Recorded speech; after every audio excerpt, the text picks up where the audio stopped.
Cotton and Practice. I'll start that again.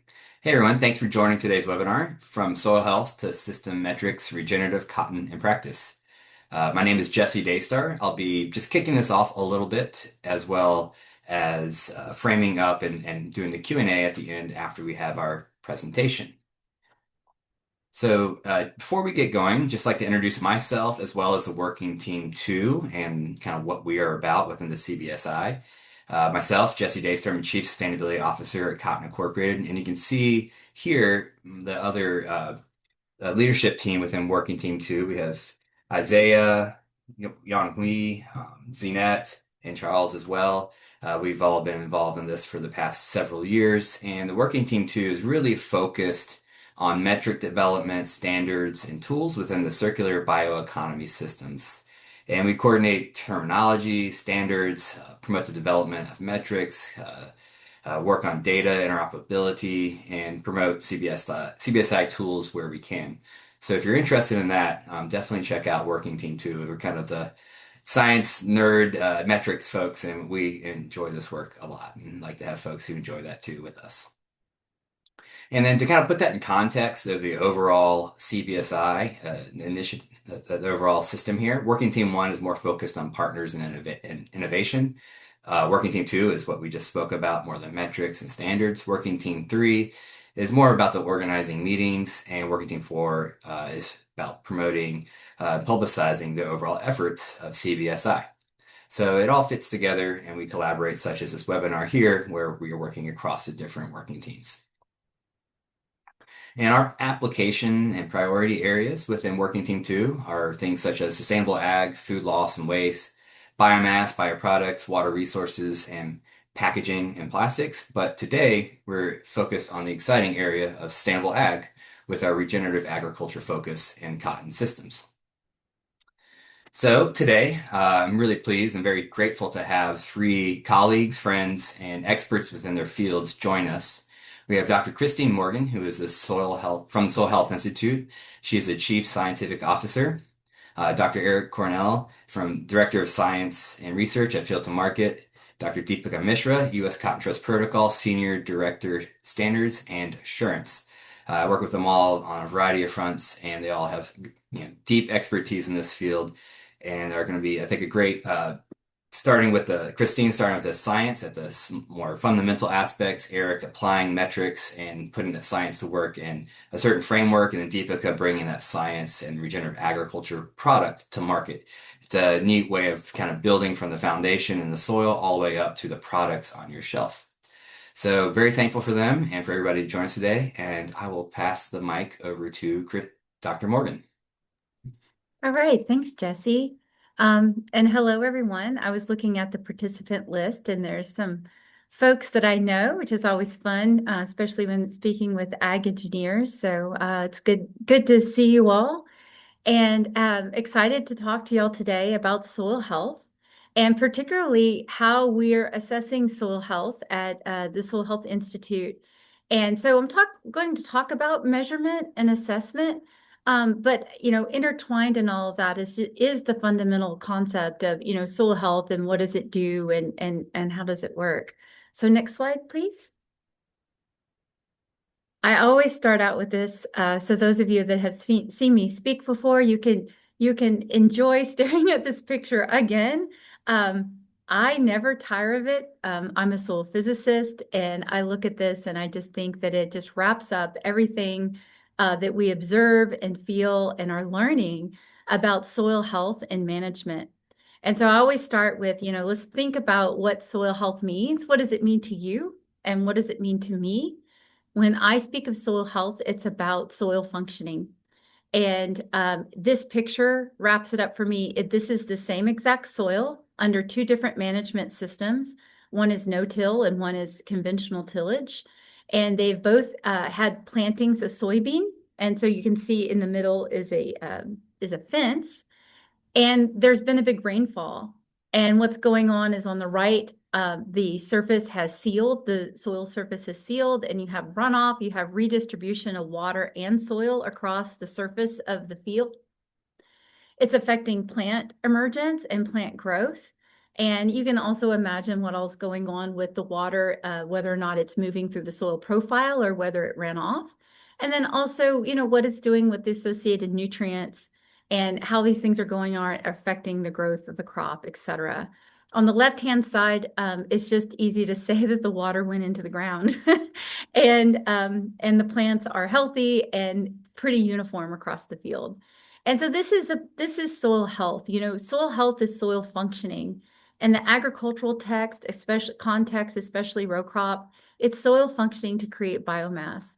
And I think we're all kind of familiar with that concept. Next slide. So I also just want to remind us of why it matters. And this is some work that Soil Health has done on the business case of soil health management systems. Jesse was talking about, this group is about circular economics. Um, and, soil health does matter to the bottom line of a farmer. And so these are some partial budget analyses that comes out of the ag engineering area of work. And these are partial budget economics that we've done at Soil Health Institute. So we have over 100 corn and soybean farmers that had successfully adopted soil health management practices. And when we interviewed them, we learned that on average, these 100 corn and soybean farmers were making about $50 more per acre for their corn and soybean. I'm averaging slightly, just taking a general estimate. But interestingly, of the $50 an acre, half of that, $25, was in savings of reduction in input costs, and the other half was revenue generated from increased yield. And this carries along diverse systems. You see it's about $65 an acre, small grains, $19 an acre, improvement in net farm income for adopting cover crops and no-till. In cotton, it's quite a bit more. And that's really because cotton is a higher input, higher return crop. It's a big cash crop. And so in cotton, of the $150 improvement in net farm income, about 75 of that was a reduction in costs. And if you're interested in any of this work, especially in cotton, I just put a citation of one project that we did in cotton and peanuts in Georgia, where we looked at both the partial budget economics over time and how we assume that the soil is contributing to that profit. Next slide. So, oh shoot, animation, Jesse, you're just gonna have to go with it. Sorry. Yeah, thanks. That's perfect. So when we think about soil health and we're doing partial budgets, the next question that Soil Health Institute has had to grapple with is how are we going to measure soil health? And we've landed on these soil health indicators. And so we measure soil health by looking at organic carbon concentration of the top 15 centimeters of soil, wet aggregate stability, how well does that soil hold together when it's wet? Does it mush apart or stay in aggregate? So that's a huge indicator of how water cycling is going to occur. Carbon mineralization potential, we take a soil, air dry it, and then re-wet it and look at the burst of CO2. And that gives us an idea of the microbial activity in the soil. And then lastly, available water holding capacity that we actually get through a pedotransfer function. And that is using soil texture and organic carbon to look at how available water holding capacity is changing. And if you're interested in more of that work, there's a publication and a QR code cited there. Next slide, please. So now when we think about it, okay, we can take these measurements. We know soil health is important biophysically. We know soil health is important to the farmer's budget. And we can measure soil health, but how do we assess soil health? And that's really what I'm going to talk about the rest of this time. Because again, we're thinking about, how do we know that a particular soil has improved its own soil health? And it's a bit tricky because different soils have different capabilities, right? So you can imagine a sandy soil in central Texas versus a really deep silt loam soil in northern Illinois have very different capacities in both biomass production, but also in its ability to hold soil organic carbon. And so the way we look at that is, for instance, we have a picture on the right and left of the same soil. And we actually took soil samples in a replicated plot trial of this soil on the same day. And these pictures were taken on the day we took the soil samples. And it was after a big rainfall. And honestly, excuse me, it was too wet on that soil on the left that was under conventional wheat system. And on the right-hand side, that soil was under perennial grass and it wasn't too wet, right? Because the soil was functioning differently when it comes to moving water through it. But essentially, the way we think about it is we have these four things that we're measuring: the organic carbon, mineralization potential, aggregate stability, and available water holding capacity. And we measure that in the soil in its reference state, or when we're maximizing soil health principles, keeping it covered, living roots, not disturbing it with tillage and biodiversity. And on the left-hand side is an example of that soil under baseline management where it's conventionally tilled annually. And I think it's a wheat on wheat on wheat on wheat rotation in this particular case. And we measured those indicators, but then we had another replicated plot that we measured, and that was 15 years of no-till and a rotation beyond just wheat. And I can't remember what the rotation was. Oh, and cover crops. That's what it was. Wheat, cover crops, and no-till for about 15 years. And here we can see those soil health metrics moved. They moved from the baseline, but they didn't quite meet the reference, and we wouldn't expect it to meet the reference because we're still in an annual cropping system. And this is what we call benchmarking soil health. We get what's on the left-hand side of the bracket, what's on the right-hand side of the bracket, and then we go into these management systems that are considered soil health management systems, and we see how far the farmers have moved how far they have moved the needle or moved from the baseline. And so this particular example is on data in a replicated plot trial. And from now on, I'm just showing you data from farm fields. Next slide. Okay, so just to get you oriented, where we have currently benchmarked in cotton producing soils are highlighted here in these major land resource areas. So across 10 states, 13 major land resource areas, and about 1,600 farm fields. Next slide. And to give an example, here's Texas in 3 major land resource areas. And the first thing we do is we stratified by soil type, right? Because remember, the sandy soil and the clayey soil should not be compared to each other. And here we use both drainage class because of water, and then also soil texture of the surface. Next slide. The next thing we stratify by is management. So once again, we stratify by soil type within a major land resource area. Then we stratify by management. In this example, it was a cotton system in central Texas. If you don't recognize the soil, it's the blackland prairies of Texas. Shay Simpson, I think, is on the call. She knows these soils well. So on the left-hand side, we have a traditional cotton production system with annual tillage. In the middle, we have a cotton production system on the blacklands that is no-till. And on the right-hand side, we have a fence line and some information from the farmer about how long it's been, at least 5 years since that soil's been disturbed. Next slide. And so we take all of these, our indicators, but we have to also remember we've stratified by soil properties. And we know on the x-axis here are indicators. So one example on the right-hand side is soil organic carbon. And on the y-axis, soil organic carbon, and on the x-axis is clay content. And what we know is that the more clay you have in a soil, the more soil organic carbon it can hold, right? And so we build these models that show, okay, as clay content increases in general for every soil, its ability to hold carbon is going to increase. And on the left-hand side is carbon mineralization potential, and that's about microbial activity, which is fairly resistant to texture, but very dependent on pH. And so once again, we model carbon mineralization potential as a function of pH.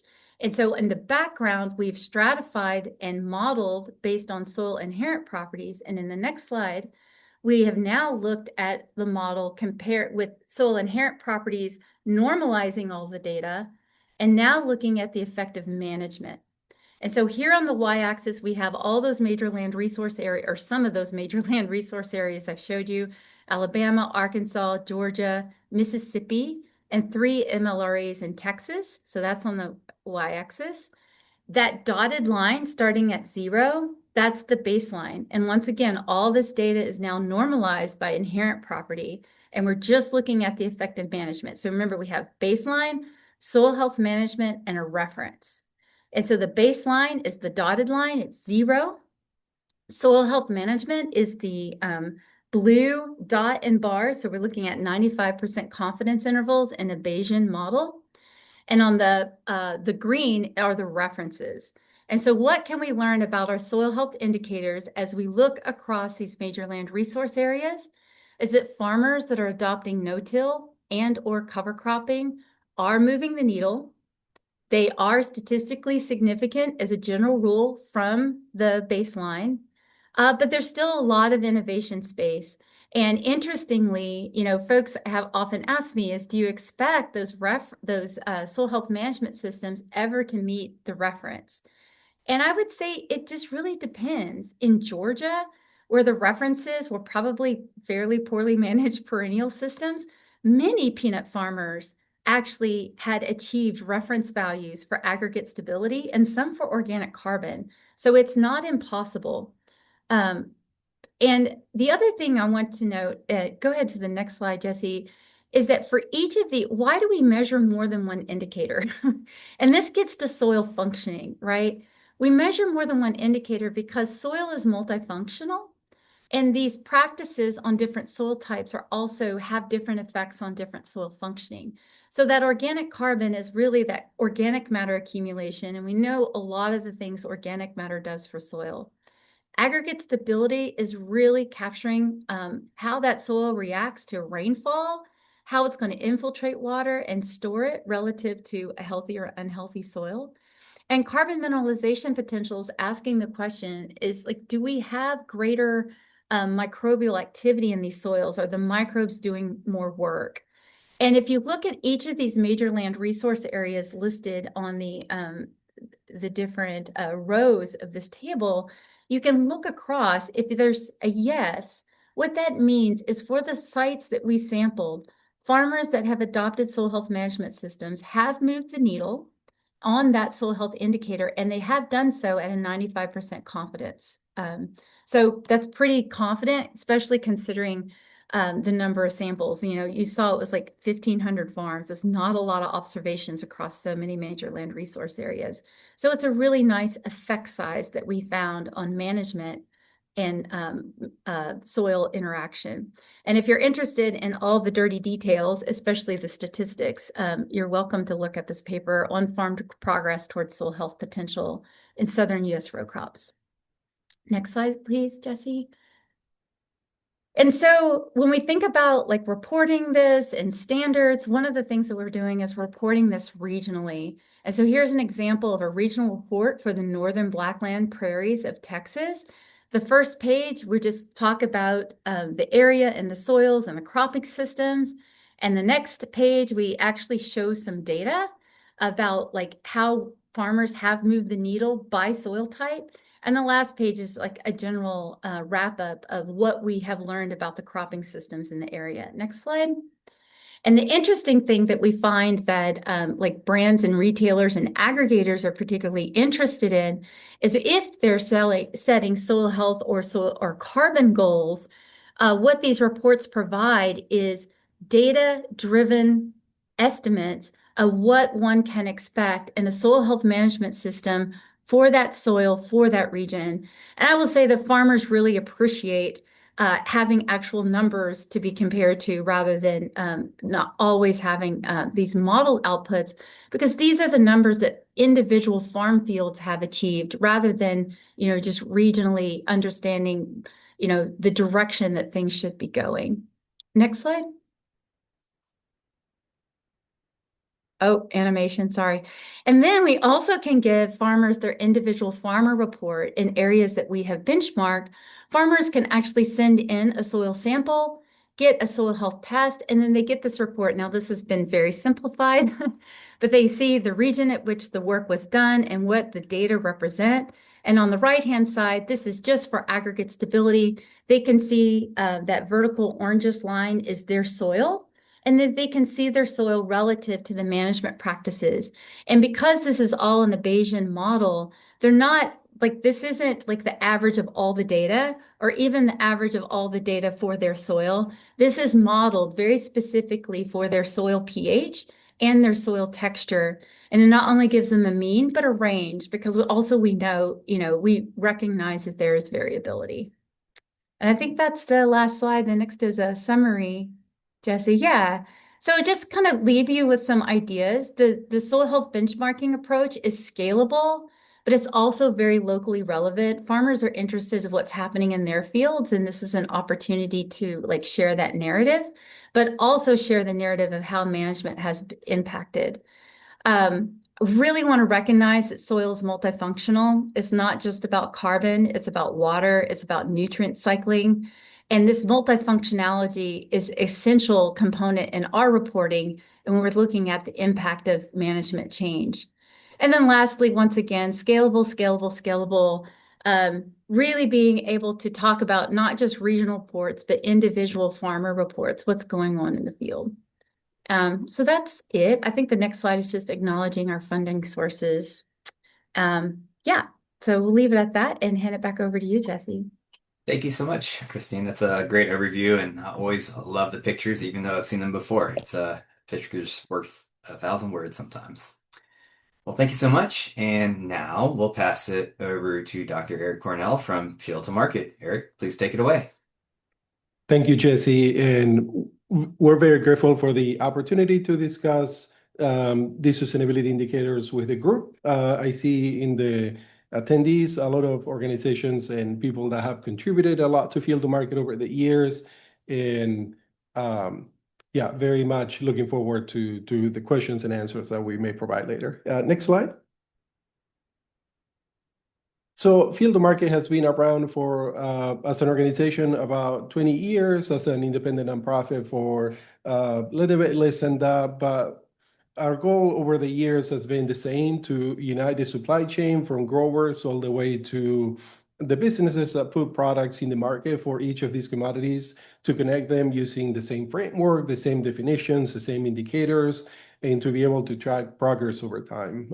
We really work hard to connect members to grower organizations, grower groups, grower suppliers, so they can agree on a common framework that protects privacy, that recognizes individual grower performance, individual field performance, to be able to make progress together.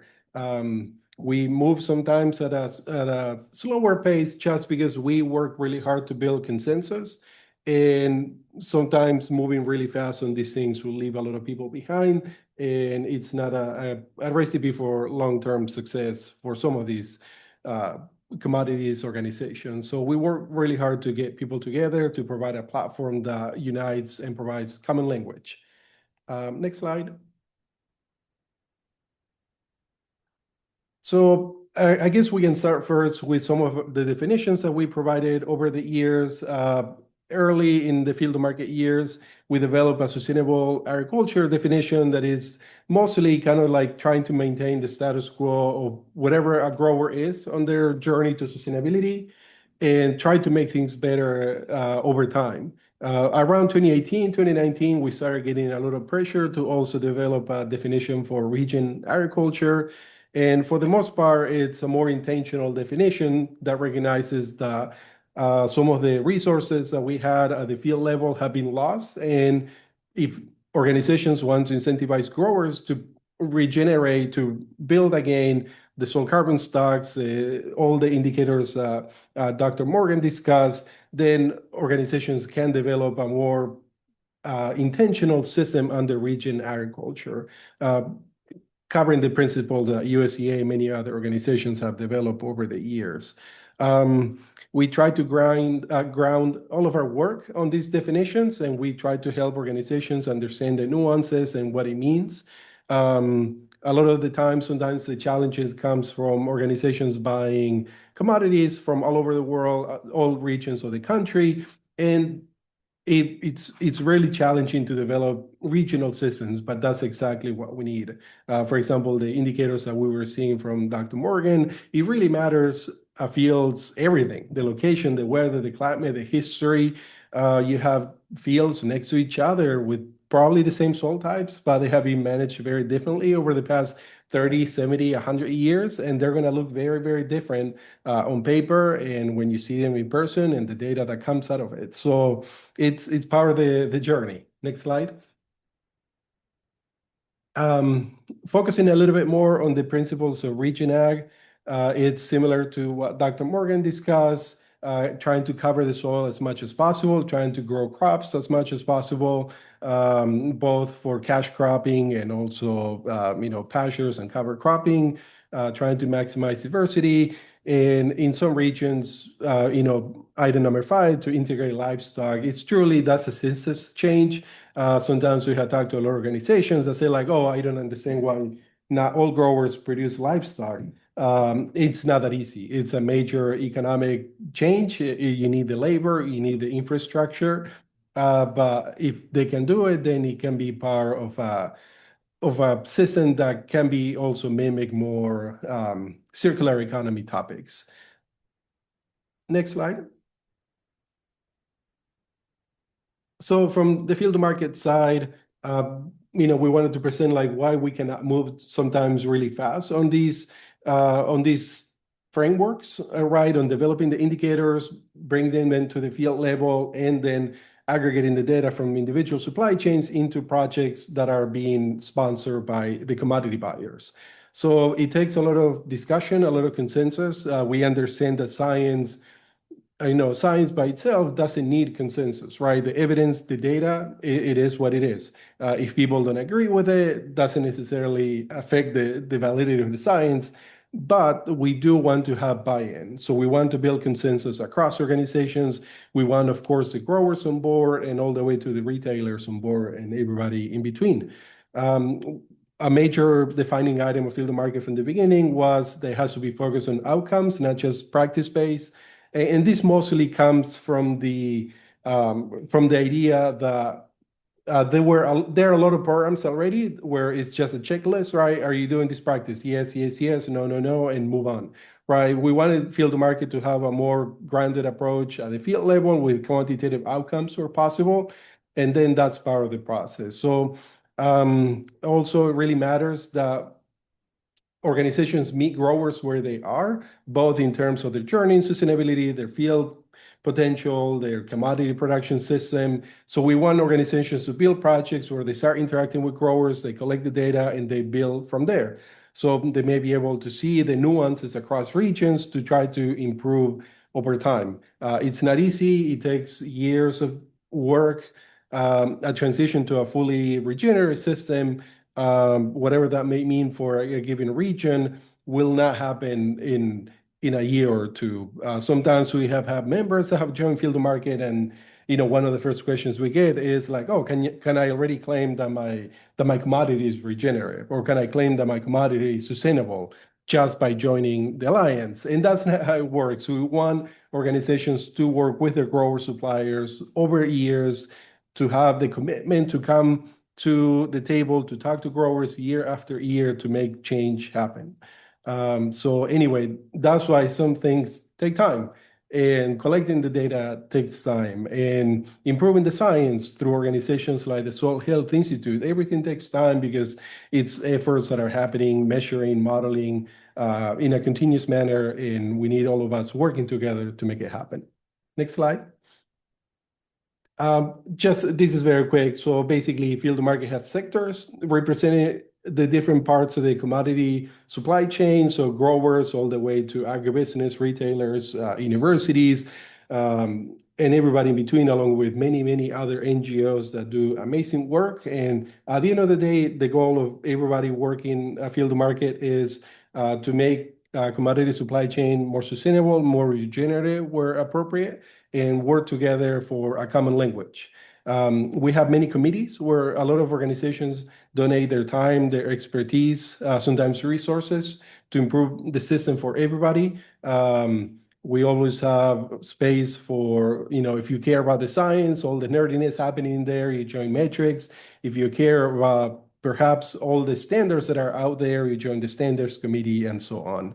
But truly over the years has been a pretty good organization to understand. We have had members that have been in the space for 10, 15 years. Sometimes we have members that leave and then they come back and they say like, well, we didn't find anything better. So we're back at the table. And that's a journey for many organizations. Next slide. So yeah, in terms of modeling, so field to market, one of the cornerstone of our work and also where we invest a lot of time and resources is on providing a very updated sustainability platform that measures 8 indicators at once at the field level. So all of our data collection, all of our work starts at a field boundary level, where a grower enters a field, we capture the management over the past, 3 to 5 to plus years, whatever data they want to enter, and then we track all of these environmental indicators over time. We have been very lucky to have a really good relationship to improve our models over time, and I'll discuss that shortly as they relate to Regen Ag and perhaps circular economy topics. Next slide.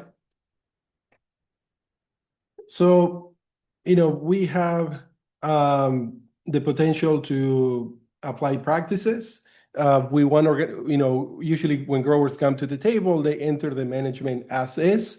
And then over time, with partners and other technical advisors, then they try to do, reduce tillage or reduce tillage intensity or try to cut tillage passes here and there, trying to move perhaps from a conventional system, which there is still a lot of conventional tillage acres in the United States for all crops.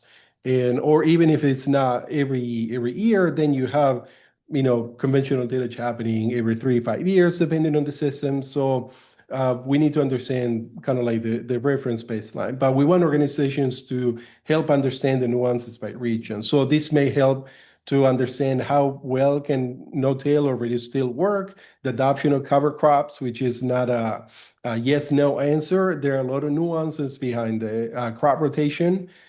We have a lot of organizations that are always trying to push growers like plant different crops, plant more crops, but it's not that easy, right? Because at the end of the day, growers need a market for whatever they produce to be profitable. So crop rotation matters, and there are a lot of important topics that go under that because it's not easy just to say like, oh yeah, I'm going to do oats or I'm going to do rye in between, different crops because they need to sell that crop for a profit. And then nutrient management, of course, is a big discussion, particularly related to the 4 Rs and how to, leverage different outcomes. And one of the things that I think we do fairly well at field to market is understand trade-offs. So trade-offs basically mean you may plant cover crops and then may improve a few of the indicators, but it may make other indicators worse. For example, we sometimes have seen that when people plant some cover crops in droughty regions, that they're going to be pumping water and irrigating the cover crop. That's going to have a major impact on energy use and greenhouse gas emissions, especially if they have a diesel water pump. It is a shocking amount of emissions sometimes that you see coming from burning that fuel to pump the water to irrigate cover crops. So adding cover crops by itself may actually increase emissions depending on the region and the system being applied. But it will protect the soil. If there is good growth, there may be soil carbon sequestration. And it's understanding trade-offs, I would say, is one of the major challenges of basically doing multi-indicator analysis. Next slide. So for a little bit of background on the science behind what we do, I would just, we have 8 metrics. I just want to highlight a few of them that matter a lot for region systems and for circular economy systems. We have been very lucky to work with the One Water Solutions Institute. Colorado State University is a team of great engineers, ag engineers, environmental engineers under the civil and engineering department. They are a great team of doers. They run under their platform. They have over 150 models that they deploy for NRCS, for EOCF, for EPA, for many other universities. We have been lucky to work with them for over 10 years. And we deploy at scale at the field level in real time 3 process-based models. So 2 for water and soil, water and wind erosion, and 1 for soil organic carbon fluxes. So they have been working really well. We also plan to use the outcomes from the SWOT ecosystem for water quality. Right now, we use an index for water quality, a little bit simplified, but it's a model that is built on millions of simulations of SWOT and APEX. So for those of you that enjoy process-based models, working with models both at the watershed, field level, smaller scales, Colorado State University has a great system to make it happen. The great thing as well with the science work that Colorado University has done is that this is not just a field to market benefit. These models are open for the entire ecosystem. So anybody can hook up to these APIs, run analysis, improve them, bring more expertise to the table. And that's what we're trying to do. It's kind of like an open source, transparent approach to modeling. All of this, there has been, at least in the Regenerative space, a lot of focus on building soil organic matters, soil organic stocks over time. We have seen a lot of models that have been privatized. The SWOT plus approach is completely opposite. All of our soil organic carbon algorithms are published online. Anybody can use the GitHub page to build a model on their own computer and test what we're doing. So please, if you're wanting to learn more about this, let us know. We'll connect you to the right people. But this is open to all researchers and mostly cost-free. Next slide. I wanted to show some of the previous work that Field of Market, some of the work has happened under the umbrella of Field of Market. This was a really cool Georgia case study for cotton, peanuts, a little bit of corn production over the years. This is just the soil organic carbon fluxes indicator, which has been, a big proxy for region ag production. On the y-axis, you have soil organic carbon fluxes over time. When the number is positive, it shows that we're depleting the soil of organic matter. When the number is negative, it basically is increasing soil organic carbon stocks in the soil. So what the data that we have seen is, at least in the Southeast, stacking of practices is really critical to build soil organic matter. You may have a grower that does no-till. They may do reduced till. They may try to do longer rotations. The Southeast is very lucky also to be able to support a lot more crops, as sometimes you see further north. So you may have longer rotations. But stacking of practices has been one of the insights that we had gotten from this project, where it's really necessary to be able to consistently sequester over time. But as you can see, the trend lines for this project, there are a lot of fields. It just, ebbs in and out. So they emit a few years, they sequester a few years. And I would say we need way more data and information to be able to consistently sequester carbon year after year. That's, I think, kind of like the holy grail to eventually reach.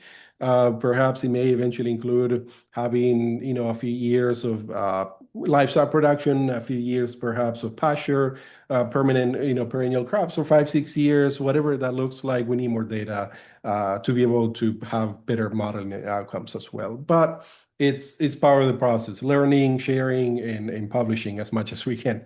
Next slide. And I think this is just closing. We want to build consensus-based metrics based on the latest best science that we can deploy at scale.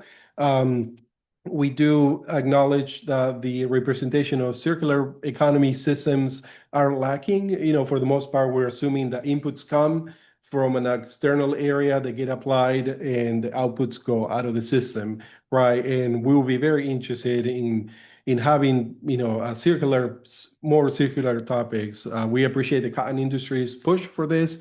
It has been discussed many times, and we hope to make progress on some of these topics over time. But yeah, I appreciate the time. I think the next slide is just my contact info. And yeah, I look forward to the questions and answers. Thank you. Great. Thank you so much, Eric. And we've been members of Field to Market for a very long time, and I enjoy my time on the metrics committee and your leadership there. So thank you. All right. Next, we have Deepika Mishra, who will talk about how they're operationalizing all these metrics and information and practices change to bring value to the cotton grower and the supply chain. And I'll pass it over to you now, Deepika. Thank you, Jesse. Good morning, afternoon, evening, where you are. It's morning, still morning for me.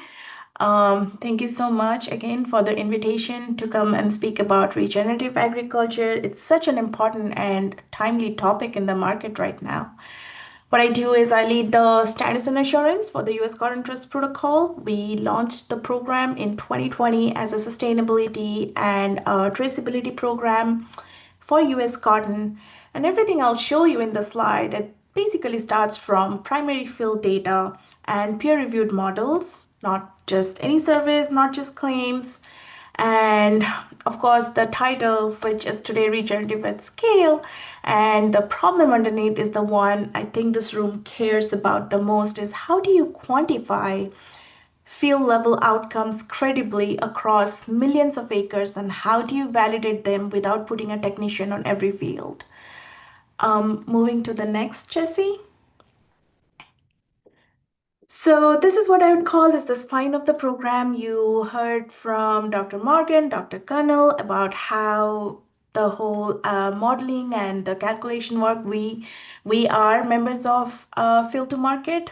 We sincerely use Field to Market every single year, and we also collaborate with other partners such as Regrow, Soil Water Outcome Funds. So what we do is I see our data pipeline as 4 different stages. First is the primary data, which is what we collect in our platform. Then through API, we connect to all the services. And then, of course, after the modeling and calculation, what we do is where we come in is every model output, it passes a third-party audit before it reaches a brand. And what that does is it builds a credibility chain, which is pretty much the data quality and then established model and an independent verification. So with that, where are we with our enrollment? Jesse, next slide, please. So looking at our current program metrics for 24-25, we have 1,514 grower members, representing 2.58 million cotton planted acres, which represents 33% of US cotton market share. Since 2020, we have done remarkable progress where the participation went from 8% to 33%. Sorry, you might not be able to see my cursor. I was trying to do that, but what it tells you is how much the enrollment has been over the years. And what this map tells you is a very important story. We represent diverse growing regions across the US from southeast to the west. Each color, they represent a growing region, showing how we are capturing data across varied agriculture conditions. And again, this growth is not just about numbers, it's building more a comprehensive data set that gives brands, our end customers, increasingly reliable metrics for reporting and decision making. And at a time where cotton producers are facing higher prices for most production inputs, and I think we looked at based on the harvested yields, the total 2025 per pound costs are 1/3 higher than it was 5 years ago in 2018. Financial situations still deteriorates as the farm bill safety net, the current market prices, they are well below the production cost. So all in all, this just tells how much is the difficult time, but yet we have been able to help with the enrollment because of the leadership of the US cotton growers.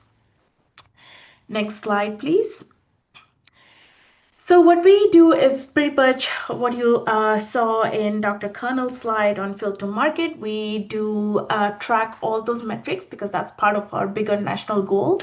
And what we do is against a 2015 baseline, what we look at is growers that have met or exceeded all these national goals. So in 24-25, we had 5 out of 6 national goals that has been met and exceeded, which is water use efficiency went up by 87%, energy use was decreased by 28%, greenhouse gas emissions decreased by 25%, so on and so forth. And what this tells you is that directional shift, it's not about having that single efficiency number.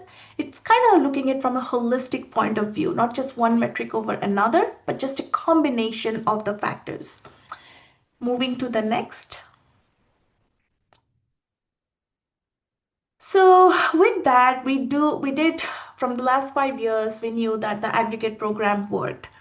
Now, the harder question for us was to whether we can isolate and certify regenerative production specifically at field level and at scale. And this is where we launched the Field Partner Program as a test model. And what we did is we're basically planning for a field level certification, which is scheduled for the 2027 crop. And the design principle is using trust protocol as a nexus, which is connecting growers, industry partners, recognized standards, and also assurance providers, helping provide through a single credible backbone. And how? Building on the existing data infrastructure that we have and the verification, solid verification backbone, rather than stand up in a parallel system. What it does is no duplicate data collection, having the same framework. And that's what we are testing for as a field partner program model. Even this year, we are launching for self-marketing grower, not just field partners, but also growers who want to market their cotton. We are launching a program for them simultaneously. So going into deep into what are field partners next. Field partners are organizations. They are typically merchants. They basically help run any market-driven programs and informal collaboration with us. What all of this tells is the grower enrolls once. We supply the data infrastructure and assurance requirements. The field partner defines the program. It's their program. They can define their program and their grower economics. So what we are acting is, think of protocol as like the measurement and the verification layer that multiple market programs can plug into, so that brand can help with those claims, like they can be assured when they're making those claims out there. Moving to the next. So this linkage diagram is pretty much as like what I'd call is more like a systems argument, and is the right framing for this audience. Outcomes, as you all know, are not driven by single interventions. And each line in here is a science-based linkage between a practice and an outcome, right? So for example, if you look at cover crops and reduce tillage, they not only just build soil carbon, they cut erosion, they improve infiltration, they lower fuel use simultaneously. And then also, if you look at the precision nutrient management, they lower nitrous oxide, which has an impact on reducing greenhouse gas, also helping improving water quality. So what this all tells you, these are coupled, these are not independent. And this is exactly why we model the system rather than just having a checklist. Yes, I'm doing this, and then this is how I fit into regenerative. So moving to the next, and this has been the data since our last 5 years, and here is what adoption looks in our data set currently. And I also call this is where agronomy meets accountability, because if you look at the 5 principles on the left, which Dr. Colonel spoke about, and we align with field to market regenerative guidance, and which is also we map with Textile Exchange, we map with the Rodale Institute. And when you look at these numbers from last 5 years, 85% of the acres they reported no-till or reduced till. 63% of the acres, and remember this, I'm talking about 30% of US cotton market share, so which is huge at 2.6 million acres. 63% grow cover crops, 87% are implementing integrated pest management, so on and so forth. And the column on the right is the part that matters, where every principle which ties to a quantified indicator, be it soil conditioning index, be it greenhouse gas, be it soil organic carbon, be it irrigated water use efficiency. So when we take the practice adoption as the input, we are not only just looking at the practices as part of the regenerative, we are also looking at the outcomes, what it means for those practices as per the regions. Moving to the next. This is what would call like the criteria table or the operational definition for the trust protocol regenerative program. So you can see for each principle, a grower implements at least 1 practices. And as we all know, soil health is the foundation of regenerative agriculture. So over here, the criteria is requiring at least 2 practices.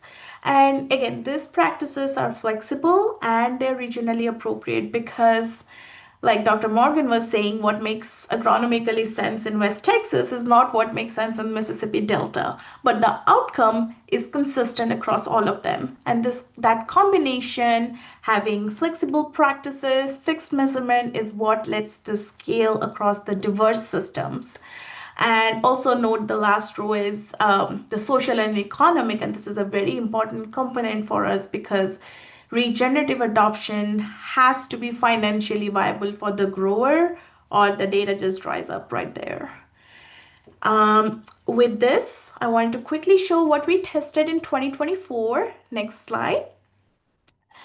So what we ran is effectively we took 1180 cotton fields doing all the three regenerative practices, cover crop, reduced till or no till, and crop rotation, and we compared them to 291 fields doing none. Same data set, same verification, same crop year, same filters. The only thing varying was the field management, and the overall sample size was 2,399. And I'll show later in two slides what some of the observations were. And the biggest question we wanted to ask is, does regenerative practice intensity actually move the carbon number, or are we just labeling? And we already saw that in Dr. Morgan's slide, how much impact it has. And we are also seeing similar results. Next. So if you look here, the answer is like in just two panels, right? On the left side, you have the greenhouse gas total per pound of lint. The region median was at 1.8 versus the non-region, which means it's on like it's a 8.2% lower for the region group on the greenhouse gas total per pound. But on the right is where it gets interesting, because negative means sequestering. So the region group sits at minus 0.23, and the non-region is 0.15, which is pretty much emitting. This is not just a difference in degree, it's a whole difference in direction. Again, same year, same crop year, same verification. And what we found is the region fields are essentially the carbon sink, and the comparison fields are a source. And that sign change for SOC is far stronger signal. Like if you think about just looking at this 8%, just looking at the GHG intensity, that's not going to tell you the whole story. And if you want to even further break it down by practices, what we saw, moving to the next, please. When you take the greenhouse gas per pound of lint, it varies 11% across the practices. For example, if you're looking at just one practice versus two practices, or versus three practices, the maximum effect in the greenhouse gas, what we are seeing is 11%. Versus when you're looking the same thing, of course, and again, like that 11% is also not statistically does not make sense, because there's too much overlap from nitrogen energy management and all that, right? What was important was the soil carbon sequestration piece, because there is a huge, almost up to 500% difference between practices when you are doing a single practice or a dual practice or just three practices, and that difference is huge. So the takeaway was pretty much for us, when you think about regenerative practices, that moves the needle on sequestration, the removal sides. Of course, it has got some effect on the gross emissions, on the emissions, but if you look at just the intensity number, you're going to miss the entire story of soil carbon sequestration. And again, this matters for us, especially as we help brands in this corporate reportings and all, how to tell the story, because the regenerative signal is for us is more of a removal story. And as you all know, with the latest release of greenhouse gas protocol, all these removals have to be accounted separately. With that, maybe let's move to the next slide, Jesse. I'm being conscious about the time a little bit. So before going into a little bit on accounting, we did a quick sense check of how we do our validation. We run 100% of our regenerative acres using satellite imagery with help of Regrow at the moment. And what we found out that the correlation is high. It gave much better sleep for our data team at the night, because there were only fewer than 10% of practice validation mismatch. And then also where the mismatch clustered was mostly on tillage, crop type, and cover crop. And also it could be it was a cloudy day and the satellite was not able to pick. So we had those type of issues. But one thing was certain and clear, that there needs to be grower engagement, there needs to be a human factor. Technology does most of the work, but of course it does not do it all. But at the same time, it does help scale. Moving to the next. So where we stand in our regenerative pilot, we have 168,000 acres, we have 333,000 bales. Moving to the next, I quickly wanted to show is how greenhouse gas land sector removal standard has shaped us since January of this year. It fundamentally told us certain rules how you need to disaggregate When you say greenhouse gas, it's just not one number anymore. You have to break it down by different factors. You have to break it down where the traceability is coming from, how transparent you are, what is your data quality, whether you're using primary data or secondary data. So all of this factor, and what we do at the protocol is basically help break these numbers down for the brands for appropriate reporting with the help of Field to Market. And moving to the next, one big part of our customer base is Europe, and sustainability disclosure is what we realize is not just an EU phenomenon, it is global. And reporting rules like basically travel first because you cannot improve what you do not measure. And of course, the EU is farthest along in any kind of corporate social reporting, claims, deforestation rules, but China, Japan, Canada, everybody is converging on the ISSB standards. And with that, we keep this up. We basically make sure how our program fits to all these frameworks, disclosures, standards, regulatory measures, and how we can help our brand members with it. Just the very last slide, which brings us to the claims. What we help our brands claim is pretty much on the greenhouse gas, water, soil health, biodiversity, of course, helping with all the accounting disclosures. And more importantly, be it any framework out there, we can help you fit into your needs, your targets. And also, our claims are heavily aligned with textile exchange, regenerative guidance, and also we are starting on our on product label now where if it's made out of regenerative cotton there will be an on product label that is grown regeneratively, and which is again brings back to all at the end when a customer sees, like when you're buying a shirt and you see the tag and it says yes it's grown regenerative and the program is trust protocol, you know exactly where the data and what can come from, we can back it up with. So with this, that's all from me. Thank you, Jesse. I know I kind of went in a very fast pace. Sorry about that.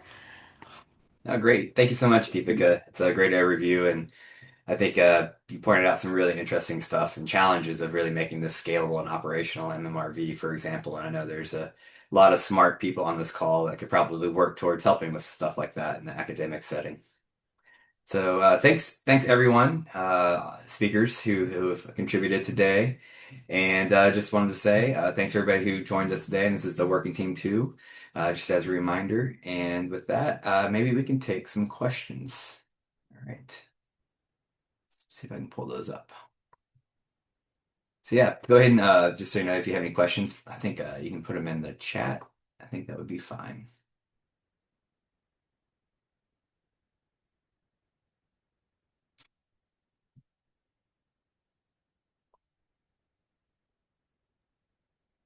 Quiet group today. I guess we nailed Um, it. Yeah, Deepika, while I have you here, I'll prime the pump maybe. I know it's kind of coming to the top of the hour, but um, what's the in terms of brands' reception of regenerative? Like, what's their perspective on it? I know sustainable. There's been a lot of terms, but what are they thinking in terms of like regenerative, and why are they interested?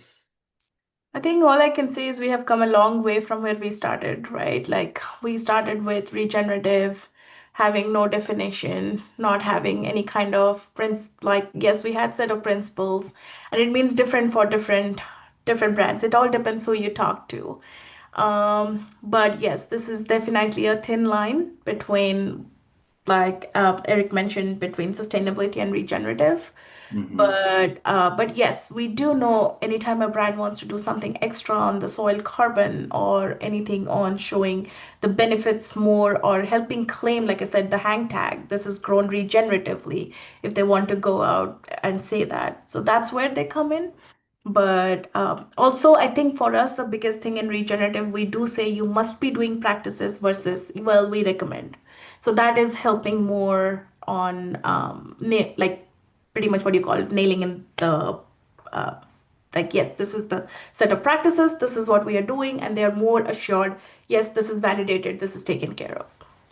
Yeah, I think it's really neat that you have the protocol has the traceability for all U.S. cotton. It has the protocol cotton and now has regenerative. There's, Yes. an on-ramp for growers as well as brands to find the product or the data and the cotton that meets their needs. So I think that's really cool. Thank you. Eric, in your world, two-part question. Uh, I know you're always working on the metrics. What are some of the metrics that you're excited about improving over the next year or so? And maybe speak just tease the national indicator report while you're at it. Sure. Definitely very excited about being able to transition to a quantitative water quality indicator using the SWOT ecosystem. We actually were pretty ready to use it 10 years ago, but we just lacked the infrastructure that now Colorado State University provides. So very excited about that. Anytime I see presentations from the Soil Health Institute, I also remind myself that we would love to work closely together, especially leveraging some of the public data sets that have been published, perhaps a soil health indicator that can, be benefit from using, real soil samples. Very excited about that eventually. And also we're working really hard on every 5 years, we publish a report called the National Indicators Report, where we take all the best data we can find to create a cohesive narrative of sustainability over the past 4 decades. So that will hopefully come out in quarter 2027. A lot of work being done, and so we're looking forward to that. It's very much takes a lot of staff time to crunch the numbers and make it happen, usually about 8 months of data collection processing. So another thing that I'm very excited Deepika mentioned is eventually finding a path to leverage satellite imagery to provide a layer of verification for some of these practices. That's very much needed, and we're trying to do our part in that effort as well. Thank you. Great. Thank you, Eric. We're definitely looking forward to National Indicator report as well. It's very valuable to the cotton industry. And then finally, Cristine, I know we really appreciate your support within the Regenerative Cotton Fund. I know you're engaging a lot of important brands on that front. What are some of the next things you're working towards within that, and maybe more broadly, the Soil Health Institute? Yeah, I think one of the things we've developed these benchmarks and we're trying to make them operational. So we're working on, a farmer-facing portal so that farmers can pull a soil sample and get their reports around benchmarks. We're also working on satellite imagery. We're trying to figure out, with a lot of this ground truth data that we have, how good satellite imagery that is available, kind of what those uncertainties are around them. And then ultimately, like in this farmer-facing portal that we're working on, one of the things in our farmer reports we currently have is just we look at soil health indicators, and we're looking at crunching that data and using a little bit of AI to browse what's available already in the literature, and especially in extension publications and fact sheets, to give very specific management reports based on the current science of how a farmer might increase their living roots or from a cover crop, or reduce their tillage based on their climate, soils, and cropping system. Big ambitions. Definitely. All right. There is another question here. Can we figure out an integrated circularity index that accounts for various measurements related with soil health indicators? Maybe Cristine? The intersection of circularity and soil health. Yeah. I have to think about that. That's a tough I one. should have thought about that before this call, but yeah, one of the things I'm really a little bit nervous about is talking about soil health as one thing, because and I kind of alluded to that today about the multifunctionality of soil. And it's just also like, when you just talk about carbon, if you saw remember from that table, not everything increases everywhere all the time. But we still really value soil functioning, improving. So, but that's all I can really say. I want to think about that. That is really a great question. And I would echo that too within life cycle assessment and other sustainability measures. Oftentimes rolling different metrics into one, you lose granularity and how you weigh them and incorporate them, the apples and oranges. it's, how do you combine water and greenhouse gases as an example? They're very different indicators and have different impacts in different places. So Hmm. while the ease of one metric sounds wonderful in some ways, I think it comes with a lot of caution too. Finance loves one number. Yes, yes. I mean, it makes sometimes decisions easier, Yeah. but having the intended outcomes can be harder that way. For Christine, another question. What would you recommend for a cover crop system, single species or mixed, for a farmer to start learning the system? Is a single species small grain good enough? Very specific.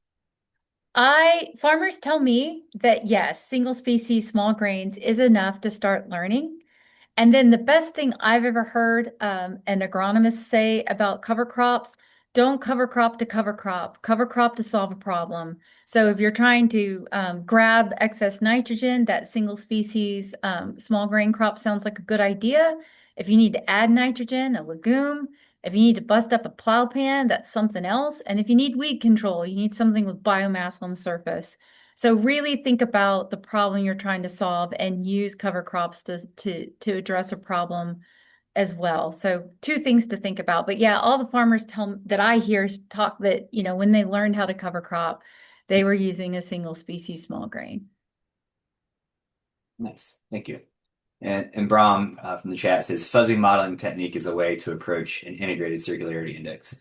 Brahm, I would love to hear your thoughts on that and maybe another webinar. It sounds like a good topic for you to cover, and I'm curious. I'm sure others are too. Excellent. Well, with that, I think we're a few minutes over the hour. Thanks for sticking around for folks who did, and thanks for CBSI and everybody for helping host this. I think it's been a really interesting conversation for me, and I hope you enjoyed it as well. So with that, we'll conclude the webinar and check out CBSI and Working Team 2 if you like that kind of thing.